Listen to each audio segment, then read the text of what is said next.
I'm Jacob. I'm a maintenance and operations engineering technician here at Abraham Moon.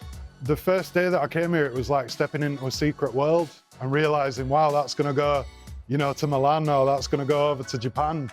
You see clothing on the high street and you never really thought that you'd have anything to do with them, and now you're actually in the factory making them. It's great.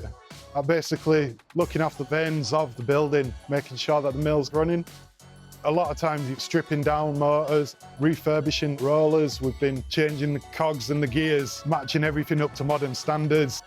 Some of these machines have been here nearly 100 years, so it's a great feeling that you can take something apart that wasn't working, put it back together and see it running before your eyes again. It's always a challenge, and it makes sure that we can keep on warping, we can keep on weaving, we can make all of these products, and we can keep going for another 100 years.